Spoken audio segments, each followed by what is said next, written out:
Hello everyone, कैसे हैं आप सब। एक बार पुनः से कोचिंग क्लासेस पर स्वागत है। उम्मीद करता हूं आप सब अच्छे होंगे, मस्त होंगे, बेहतर होंगे। आप सभी की पढ़ाई बेहतर चल रही होगी। क्लास 12 केमिस्ट्री एनसीईआरटी बच्चों, चैप्टर नंबर 1 चल रहा है, जिस चैप्टर का नाम है आपका सॉल्यूशन बिलियन, जिसमें हम अनुसंख्यक गुणधर्म देख रहे थे। इसके पहले हमने अनुसंख्यक गुणधर्म में बच्चों वाष्प दाब में आपेक्षिक अवनमन के बारे में, इसी के अंतर्गत आपका आता है राउल्ट का नियम। आदर्श विलयन अनादर्श विलयन में अंतर है, धनात्मक विचलन युक्त विलयन, ऋणात्मक विचलन युक्त विलयन, ये पूरा हमने करा दिया था।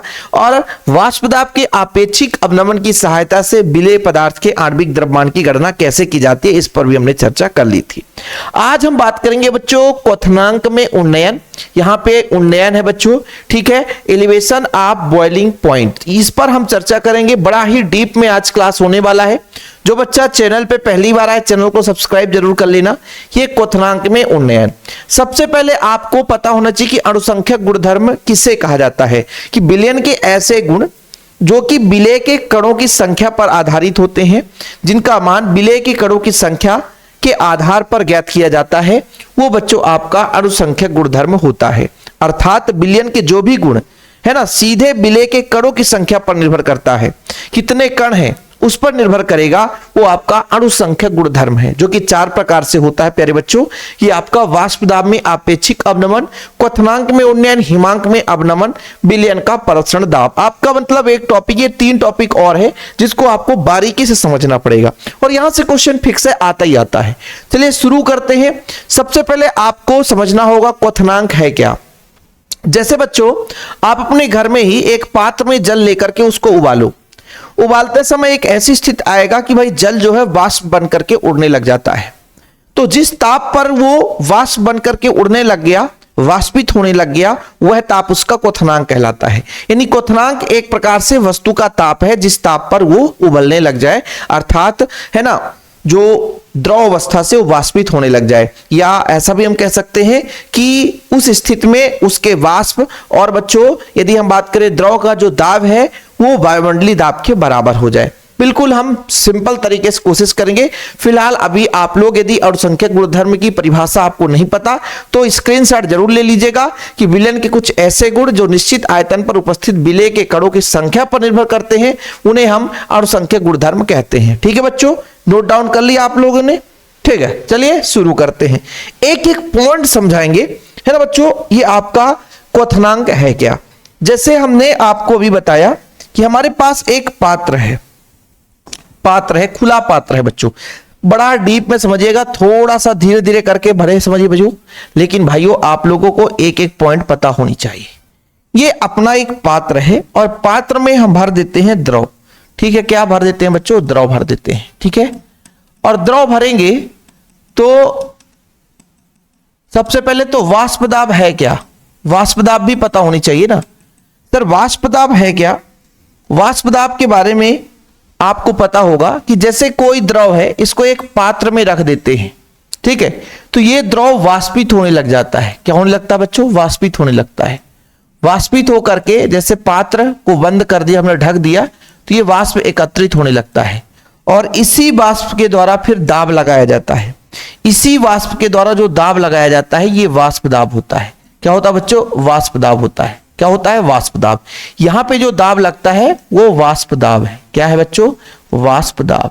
यानी कोई भी द्रव हमने ले लिया है, द्रव के द्वारा ही वाष्प बना बच्चों, और वाष्प के द्वारा द्रव की सतह पर लगाया गया दाब वाष्प दाब कहलाता है। अब देखिए वाष्प दाब का कनेक्शन है, क्योंकि भाई द्रव का दाब वायुमंडलीय दाब के बराबर हो जाएगा तो ऑलरेडी वो उसका ताप क्वथनांक ताप कहलाएगा। जैसे मैंने कहा कि इस पात्र को हम गर्म कर दें प्यारे बच्चों, जैसे हमने इसमें द्रव भर दिया और फिर इसको हम गर्म कर दिए। क्या कर दिए, गर्म कर दिए। ठीक है, गर्म कर दिए बच्चों। तो जब गर्म करेंगे इसको हम क्या करते हैं, गर्म करते हैं। तो जब गर्म करेंगे ना प्यारे बच्चों, तो ये वाष्प बन करके, है ना, जैसे जैसे इसका टेम्परेचर बढ़ेगा थोड़ा सा, तो ये वाष्प बन करके उड़ने लग जाएगा, है ना। क्या होने लग जाएगा बच्चों, वाष्प बन करके उड़ने लग जाएगा। मतलब इस द्रव का दाब, है ना, इस द्रव का दाब वायुमंडलीय दाब के बराबर हो जाएगा, वायुमंडलीय दाब के बराबर हो जाएगा। ठीक है बच्चों, समझ में आया। भाई आप लोग समझिए कि जैसे वायुमंडलीय दाब के बराबर हो जाता है, जैसे मान लीजिए कोई आपका द्रव है, द्रव का भी कोई ना कोई दाब होगा बच्चों, क्योंकि हमने बताया कि उसके द्वारा वाष्प बनता है, वाष्प के द्वारा दाब लगाया जाता है। तो एक ऐसी स्थिति आती है कि जब इसको हम गर्म करते हैं तो ये जो द्रव है बच्चों, इसका जो मान है ना, इसका जो दाब है वो वायुमंडलीय दाब के बराबर हो जाएगा। इस स्थिति में ये कहेंगे कि द्रव वाष्पित होकर के वायुमंडल में जाने लग गया। तो इसके लिए जो ताप की आवश्यकता पड़ गई बच्चों, जो ताप की आवश्यकता पड़ गई उसे हम बॉइलिंग पॉइंट कहते हैं। क्या बोलते हैं बच्चों? बॉइलिंग पॉइंट कहते हैं, बॉइलिंग पॉइंट, टीबी। ठीक है, ठीक है बच्चों, बॉइलिंग पॉइंट बोलेंगे कि इस ताप पर ये कोई द्रव है वो उबलने लग गया, मतलब वाष्पित होने लग गया। तो यहां से एक परिभाषा बनता है कि किसी द्रव का क्वथनांक वह ताप है जिस ताप पर उसके वाष्प दाब का मान वायुमंडलीय दाब के बराबर हो जाए। यहां पर मैंने दाब लिखा है, जबकि मैं वाष्प दाब समझा ही रहा था, वही चीज है बच्चों, परेशान मत होना। ये वाष्प दाब है क्योंकि इसके द्वारा बनता है वाष्प और वाष्प द्वारा लगाया जाता है दाब। जब इस वाष्प दाब का मान वायुमंडलीय दाब के बराबर होगा तो ये वाष्प जो है बच्चों सीधा सीधा, यानी जो आपका द्रव है ये वाष्पित होकर के वायुमंडल में जाने लग जाएगा। तो कुल मिलाकर के कि एक ऐसा ताप जिस ताप पर कोई द्रव उबलने लग जाए, और जब उबलने लग जाता है तो वाष्पित होने लग जाता है बच्चों, या हम कह सकते हैं कि वह ताप जिस ताप पर द्रव का वाष्प दाब वायुमंडलीय दाब के बराबर हो जाए। तो ये वाष्प दाब समझ में आया कि वाष्प दाब कैसे होता है।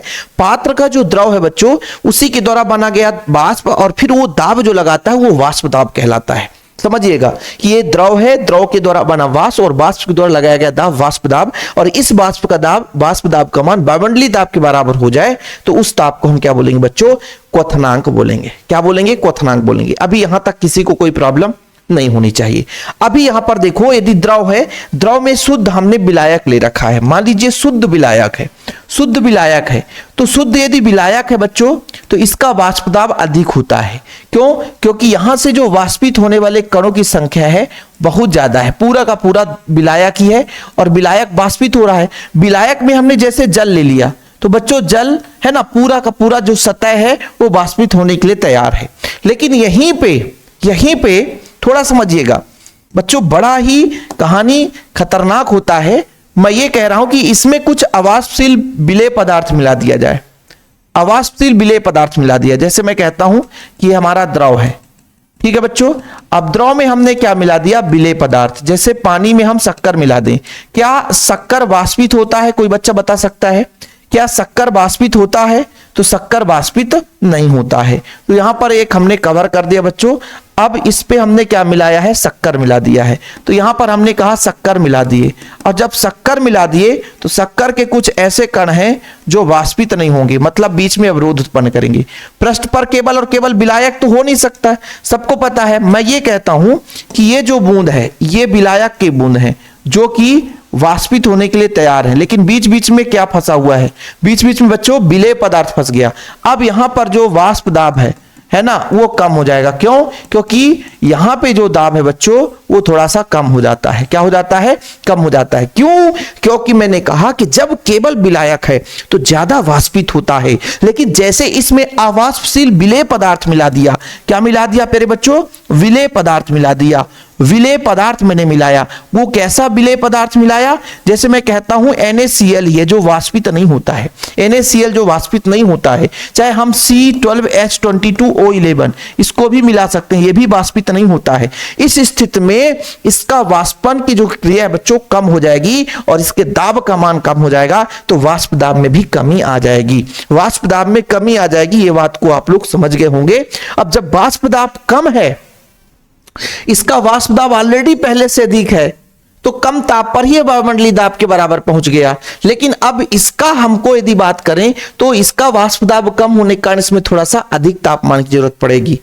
जब अधिक तापमान की जरूरत पड़ेगी, सिंपल है बच्चों, तो कुछ ना कुछ क्वथनांक में वृद्धि हो जाएगी। क्योंकि पहले मैं मानता था कि टीवी पे ही ये क्या है, इसका जो वाष्प दाब है वायुमंडलीय दाब के बराबर हो जाता था। लेकिन जैसे ही अशुद्धि हमने मिला दी, जैसे अशुद्धि हमने मिला दी बच्चों, अशुद्ध मिलाने के कारण अब इसके वाष्प दाब में कमी आ गई है, और वाष्प दाब में कमी होने के कारण इसमें अधिक तापमान की जरूरत पड़ेगी। क्यों? क्योंकि भाई इसका जो दाब है वो वायुमंडलीय दाब के बराबर बनाना है, तो अधिक तापमान की जरूरत पड़ेगी, और जो अधिक तापमान लगेगा बच्चों वही क्वथनांक में उन्नयन कहलाएगा।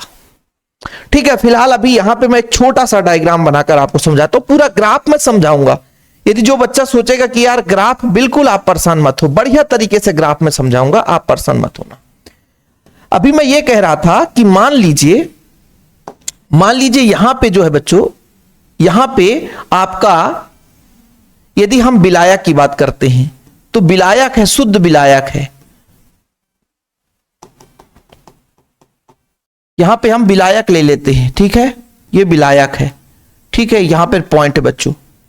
और इसको वायुमंडलीय दाब तक पहुंचाने के लिए टेम्परेचर की जरूरत पड़ती है, टेम्परेचर की जरूरत पड़ती है टीवी, ठीक है, कितना बच्चों, या ऐसा भी कर सकते हैं, शुद्ध विलायक है तो T0V, ये आपका शुद्ध विलायक। इतना टेम्परेचर जरूरत पड़ रहा किसको, विलायक को।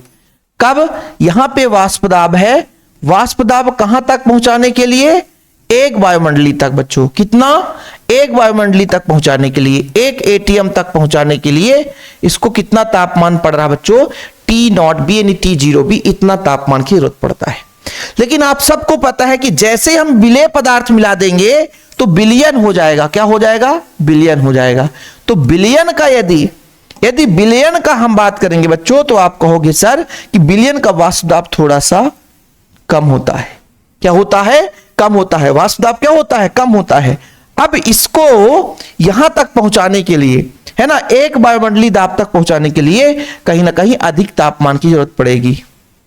ये ग्राफ से ही आपको थोड़ा समझ में आ जाएगा कि अभी जो आपका विलायक था उसको T0B तापमान लगा, मतलब इसका क्वथनांक जो है T0B है। लेकिन हमने जब उसमें विलेय पदार्थ मिला दिया, NaCl मिला दिया, जो अवाष्पशील है, जो वाष्पित नहीं हो रहा है, इस कारण उसका वाष्प दाब कम होगा। ये आपका विलयन को बताता है बच्चों। अब इसके लिए कहीं ना कहीं अधिक तापमान की जरूरत पड़ेगी, वो आपका है Tv।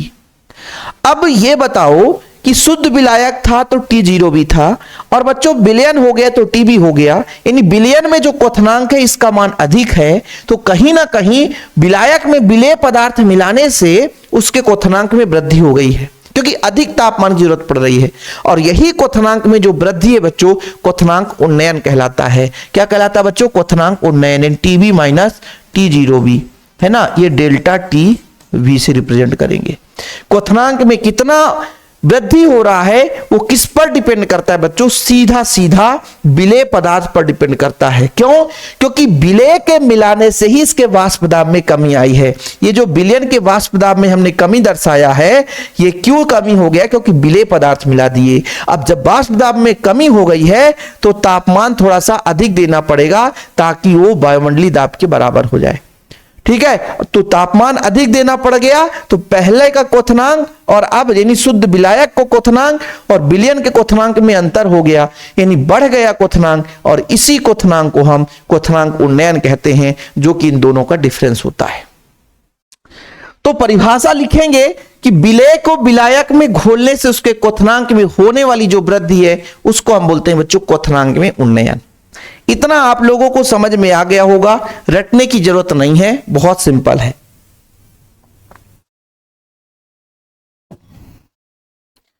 देखो बच्चों, शुद्ध विलायक है तो ज्यादा वाष्पित होगा, तो उसको वायुमंडलीय दाब तक पहुंचाने के लिए कम तापमान लगेगा।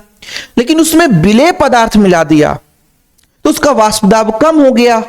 पहले इतना वाष्प दाब था विलायक का, और जैसे हमने विलेय मिलाया तो उसका वाष्प दाब में कमी आ गई, और हमें कहां तक पहुंचाना है, एक वायुमंडलीय दाब तक, तो उसको अधिक ताप की जरूरत पड़ेगी, इसलिए क्वथनांक वृद्धि हो जाता है। और कुछ है नहीं इसमें, है ना। मजा आया कि नहीं। यदि क्लास चौचक लगे ना बच्चों, मतलब थोड़ा सा दिल से लगे ना कि हाँ यार सर दिल से पढ़ा रहे हो, एक एक पॉइंट बता रहे हैं, तो थोड़ा क्लास को लाइक कर देना। फिलहाल ये चीज आपको क्लियर हो गया होगा कि विलेय को हम विलायक में मिलाते हैं तो क्वथनांक में क्या हो जाती है, वृद्धि हो जाती है। ठीक है बच्चों, चलिए अब इसका ग्राफ बनाते हैं, क्योंकि इसको ग्राफ में समझाना बहुत जरूरी होता है। सबसे पहले इस पॉइंट से आप लोग थोड़ा सा नोट डाउन कर लेना।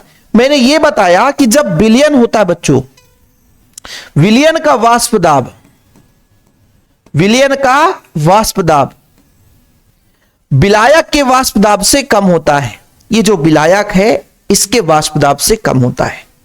इसका रीजन कि भाई अभी ये विलायक था, हर जगह इसके पृष्ठ पर विलायक के अणु हैं और ज्यादा मात्रा में वाष्पित हो रहे हैं। यहां पर पृष्ठ पर देखो, यहां पर विलेय भी है और विलायक भी है, तो विलेय तो भाई वाष्पित हो ही नहीं रहा क्योंकि हमने बोला वो अवाष्पशील है। तो केवल और केवल विलायक ही वाष्पित हो रहा, तो कम मात्रा में वाष्पित हो रहा, तो वाष्प दाब कम है। तो विलयन का वाष्प दाब हमेशा विलायक के वाष्प दाब से कम होता है। ये नोट डाउन कर लिया बच्चों आप लोगों ने? ठीक, चलिए तो यहां पर हम सबसे पहले एक ग्राफ बनाते हैं जो कि काफी महत्वपूर्ण है प्यारे बच्चों। यहां पर इसको हम रिप्रेजेंट करते हैं दाब को। किसको बच्चों? दाब को। थोड़ा सा इतना में आ जाएगा क्या? सर एक काम करो, इससे लाइन खींचो ना, इससे ठीक रहेगा, इससे खींचो लाइन तो मजा आएगा। यहां से कलर चेंज नहीं होगा क्या? हो गया, हो गया, चलो ठीक है।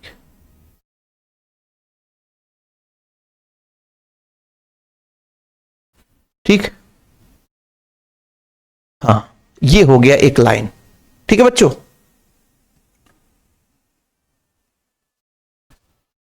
इसको थोड़ा छोटा करते हैं, ये लो, ठीक है। एक और लाइन करो, एक लाइन और करो, यहां से लेते हैं, ये अपना हो गया। ठीक, अब बच्चों इसको अपन रिप्रेजेंट कर देते हैं। एक हम कह देते हैं ये आपका वाई अक्ष है, वाई अक्ष है बच्चों, और ये आपका एक्स अक्ष है। ठीक है, ये आपका मूल बिंदु है। इसको अपन रिप्रेजेंट कर देते हैं कि ये ताप को बताता है। किसको बताता है प्यारे बच्चों? ताप को। किसको बताता है? ताप को। और ऊपर की ओर जाते हैं तो ये बताता है आपके वाष्प दाब को। किसको बताता है बच्चों? वाष्प दाब। मतलब हमने ग्राफ एक बनाया जिसमें एक्स अक्ष जो है वो ताप को रिप्रेजेंट करता है और वाई अक्ष ये वाष्प दाब को रिप्रेजेंट करता है। क्योंकि इस ग्राफ से ना बच्चों आपको क्वेश्चन पूछा जाता है और बढ़िया ग्राफ को समझाने के लिए पूछा जाता है। अब आपको मैंने कहा था थोड़ा सा दो पात्र हम बिल्कुल बिना डायग्राम के तो काम ही नहीं चलाएंगे, क्योंकि आपको रटना नहीं है मेरे प्यारे भाइयों, एक एक पॉइंट आपको समझना है। दो पात्र लेकर चलते हैं, एक पात्र ये हो गया बच्चों और दूसरा पात्र ये हो गया। हमने बोला कि इसमें शुद्ध विलायक है। क्या है बच्चों? शुद्ध विलायक है, शुद्ध विलायक है। ठीक है, शुद्ध विलायक है और ये विलयन है। क्या बच्चों? विलयन है। यहां पर इसको अपन ऐसा कर देते हैं, इसका अपन ऐसा करते हैं बच्चों, और यहां भी इसको ऐसा करते हैं। डायग्राम से क्या होगा, आपको चीजें क्लियर हो पाएगी। विलयन में दो घटक हैं, एक तो विलायक और इसमें विलेय भी है बच्चों, विलेय भी है। ठीक है, विलेय भी है।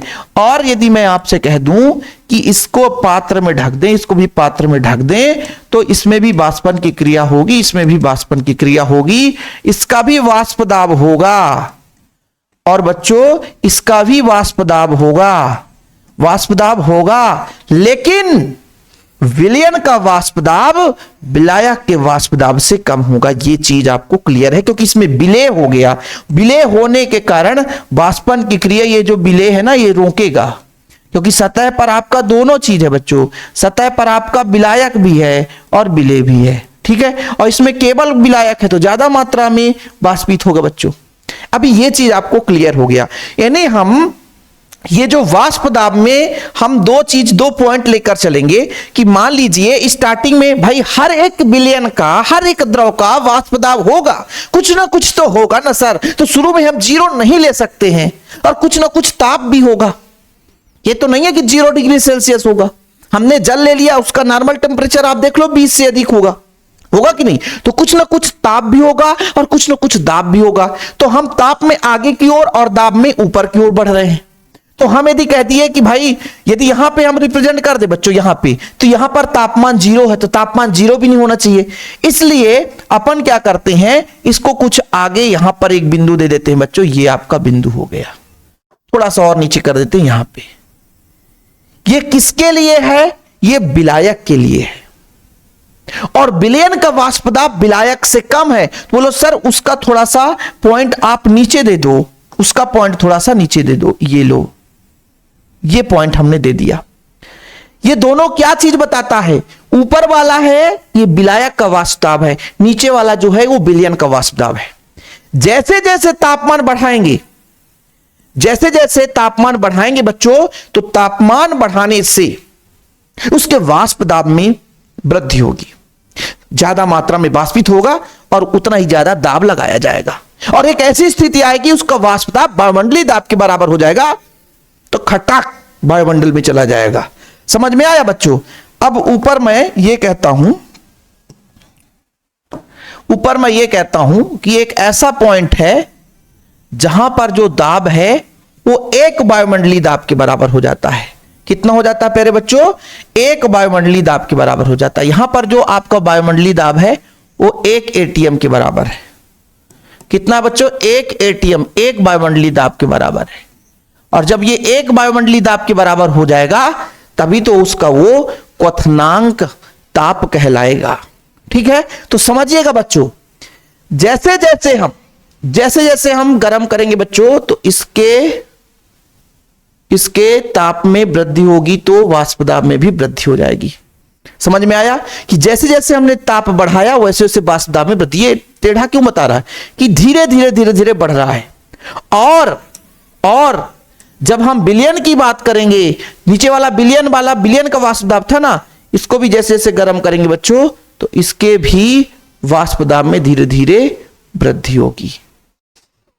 अब ध्यान रखिएगा कि तापमान हमने बढ़ाया है, जिस तापमान पर विलायक था बच्चों, ये किसका था? विलायक था। ठीक है,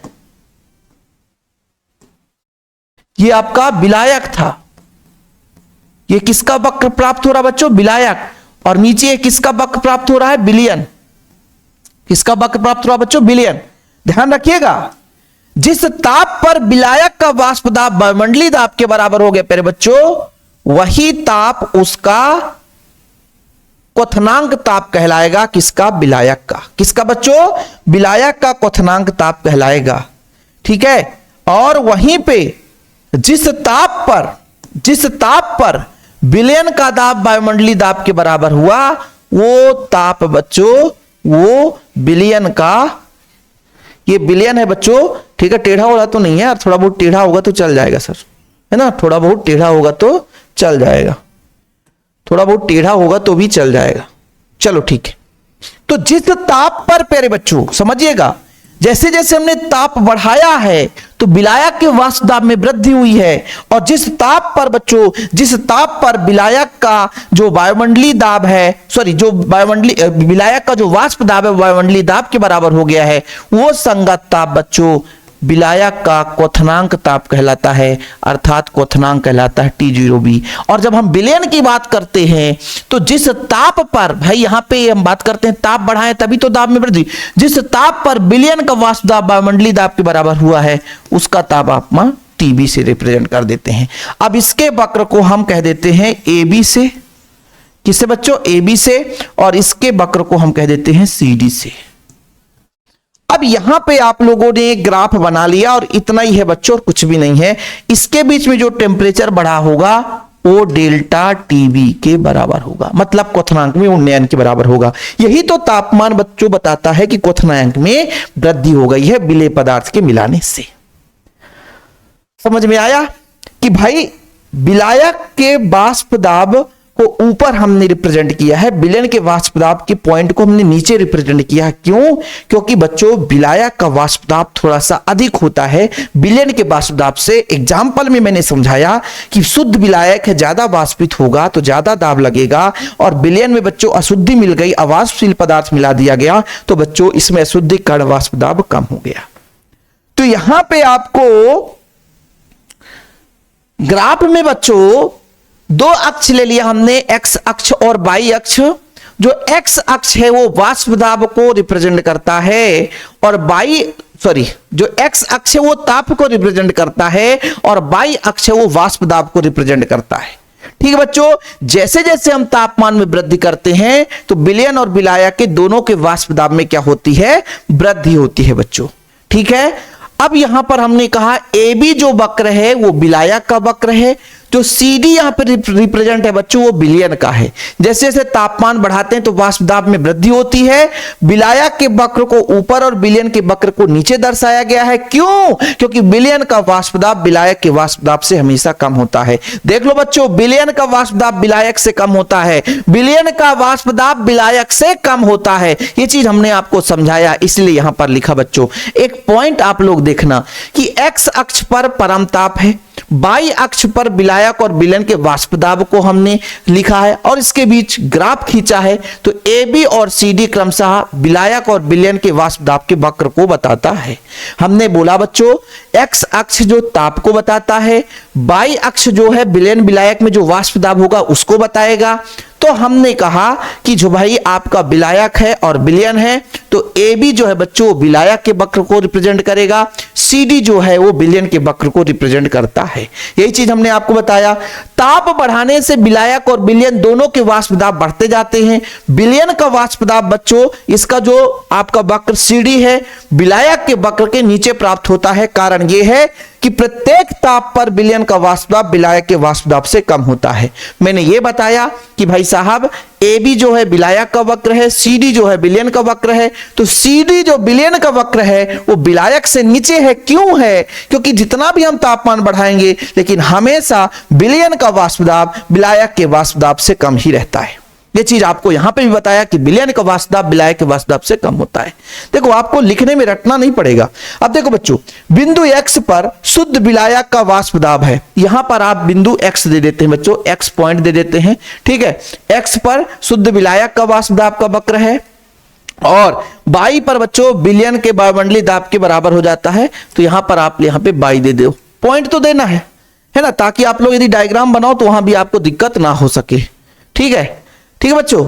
अब देखो जरा, एक्स अक्ष पर शुद्ध विलायक का वाष्प दाब वायुमंडलीय दाब के बराबर हो जाता है, अतः उसके संगत ताप T0 भी है। और बच्चों उसी प्रकार बाई पर बिलियन का वायुमंडलीय दाब के बराबर हो जाता है जिससे संगत ताप TB है। तो यहां पर मैंने आपको बता ही दिया है कि भाई जो बिंदु एक्स है, यहां पर जो बिंदु है एक्स है, एक्स बिंदु पर विलायक का जो वाष्प दाब है वो वायुमंडलीय दाब के बराबर हो जाता है बच्चों, जिसके संगत ताप T0 भी है। और ये जो बिलियन है इसका जो वाष्प दाब का वक्र बढ़ते जाता है, बाई पर इसका वाष्प दाब एक वायुमंडलीय दाब के बराबर हो जाता है, जिसके संगत ताप हम TB लिए हैं। अब इन दोनों का डिफरेंस ही बच्चों क्वथनांक में उन्नयन कहलाता है। और भाई साहब इतना आप लोग स्क्रीनशॉट ले लो, इसके बाद हम अगले पॉइंट पर चलते हैं।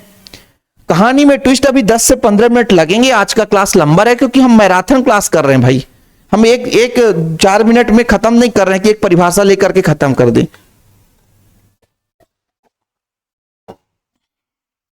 ठीक है प्यारे बच्चों, यहां तक क्लियर है?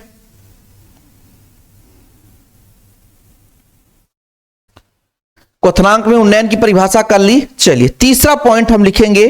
तीसरा पॉइंट हमने लिखेंगे बच्चों, डायग्राम से आप लोगों को तो क्लियर हो गया होगा कि भाई TB का मान जो है T0B से अधिक होता है। तीसरा पॉइंट आप लोग लिखोगे, यहां पे हम लिख रहे हैं बच्चों तीसरा पॉइंट जो है, तीसरा पॉइंट हम लिखेंगे TB का जो मान है बच्चों, TB का जो हमने मान प्राप्त किया वो T0B से अधिक है, से अधिक है। अधिक है कि नहीं? अधिक है, ठीक है, अधिक है। अतः विलायक के क्वथनांक से, विलायक के क्वथनांक से विलियन का क्वथनांक, बिलियन का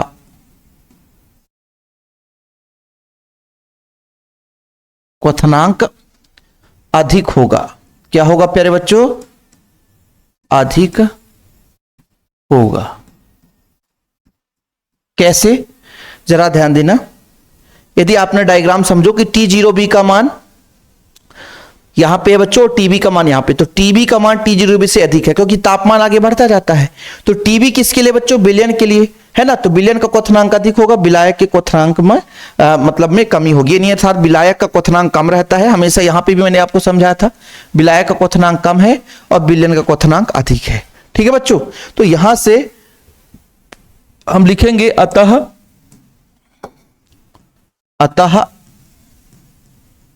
क्वथनांक में उन्नयन।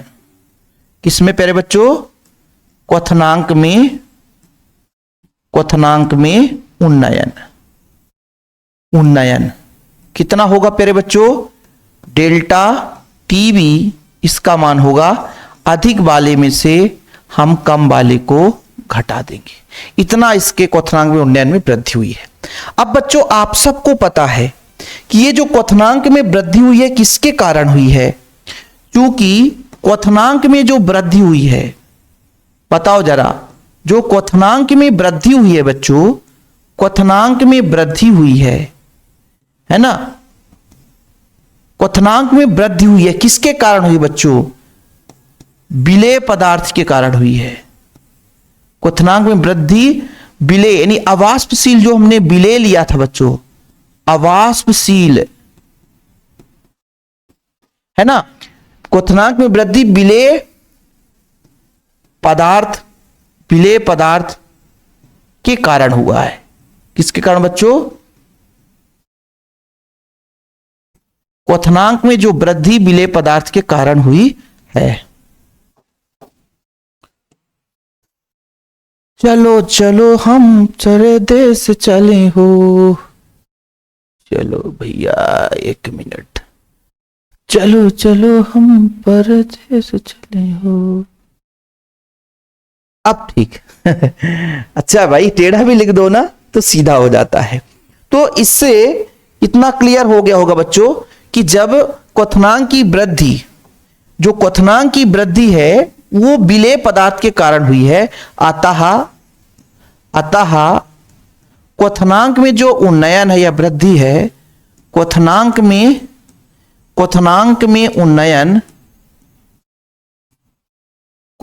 में जो उन्नयन वो विलेय के, किसके बच्चों? विलेय के मोललता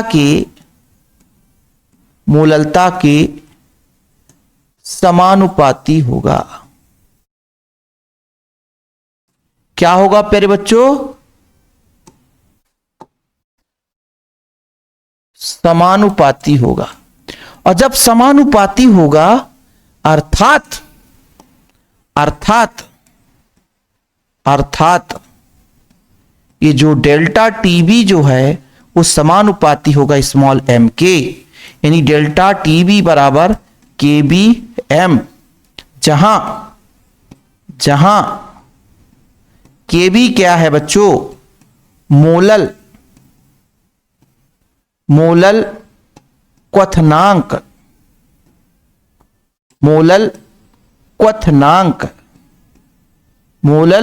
क्वथनांक, उन्नयन स्थिरांक है।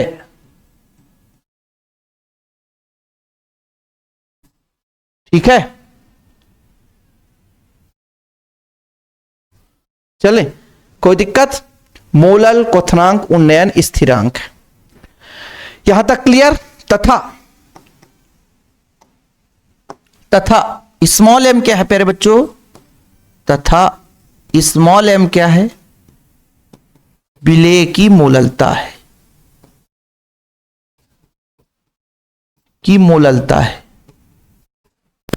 मोललता क्यों है?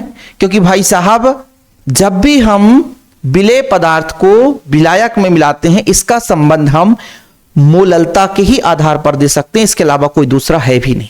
क्योंकि आपको पता है कि 1000 ग्राम विलायक में उपस्थित विलेय के मोलों की संख्या मोललता कहलाती है। इसलिए बच्चों हम विलेय के मोललता के समानुपाती कहते हैं। विलेय और विलायक में संबंध दर्शाने वाला सांद्रण का एकमात्र पद है, वो है मोललता।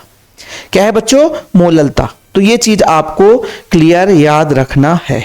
ठीक है, कि मोललता हमने क्यों लिया है? क्योंकि विलेय पदार्थ के ही आधार पर क्वथनांक में उन्नयन हुआ है बच्चों, क्वथनांक में वृद्धि हुई है, और ये विलेय और विलायक का संबंध दर्शाने वाला एकमात्र सांद्रता का पद है, वो है मोललता। क्योंकि हमने पढ़ा था मोललता कि किसी बिलियन के 1000 ग्राम विलायक में, यानी ग्राम विलायक में जब विलेय पदार्थ मिलाएंगे वो मोललता कहलाती है। इसलिए सीधा सीधा यहां पर मोललता के समानुपाती हो जाता है।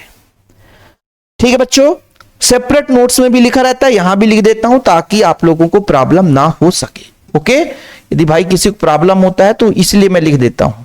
अब यहां पर बच्चों यदि मान लीजिए मूललता का मान 1 हो, तब डेल्टा टीवी जो बराबर होगा केबी के बराबर होगा। यानी भाई साहब ये मोलल क्वथनांक उन्नयन स्थिरांक किस मान के बराबर है? जब 1 मोलल विलयन हो और उसका जितना भी क्वथनांक में उन्नयन होगा वही कहलाता है मोलल क्वथनांक उन्नयन स्थिरांक। ठीक है बच्चों, यानी 1 मोलल विलयन का जो क्वथनांक में उन्नयन होगा वही विलयन का मोलल क्वथनांक उन्नयन स्थिरांक कहलाएगा। यानी 1 मोलल विलयन मतलब 1000 ग्राम विलायक में 1 ग्राम विलेय पदार्थ मिला हो, उस स्थिति में जितना उसके क्वथनांक में उन्नयन होगा वही मोलल क्वथनांक उन्नयन स्थिरांक कहलाएगा। कभी कभी क्वेश्चन आ जाता है कि मोलल क्वथनांक उन्नयन स्थिरांक की परिभाषा दो, तो आप लोग लिख सकते हो बच्चों कि मोलल क्वथनांक उन्नयन स्थिरांक 1 मोलल विलयन का क्वथनांक में उन्नयन जो होता है उसके बराबर होता है। यानी भाई मोलल क्वथनांक उन्नयन स्थिरांक 1 मोलल विलयन के क्वथनांक में उन्नयन के बराबर होता है, यानी क्वथनांक में वृद्धि के बराबर होता है। इसको आप लोग बढ़िया बाकायदे के साथ स्क्रीनशॉट ले सकते हैं। ठीक है, स्क्रीनशॉट ले लिए। इसके बाद हम बात करेंगे किसकी बच्चों? यहां पर आप देखिएगा कि क्वथनांक उन्नयन से ही विलेय पदार्थ के आणविक द्रव्यमान की गणना। क्वथनांक हेडिंग लगाएं बच्चों, क्या हेडिंग लगाएंगे? क्वथनांक उन्नयन से। किससे बच्चों? क्वथनांक उन्नयन से। क्वथनांक उन्नयन से विलेय के आणविक द्रव्यमान की गणना। विलेय के आणविक द्रव्यमान की गणना, ये आप लोग हेडिंग लगाइए और मजा लीजिए। ठीक है, हम अब हिंदी ज्यादा नहीं लिखेंगे, सारा चीज नोट्स में भी रहता है। चूंकि आप लोगों ने पढ़ा बच्चों डेल्टा टीबी समानुपाती होता है स्मॉल एम के, तो डेल्टा टीबी जो है वो बराबर हो जाएगा केबी स्मॉल एम। इसको आप समीकरण 1 दे दो। अब चूंकि मोललता का फार्मूला क्या होता है?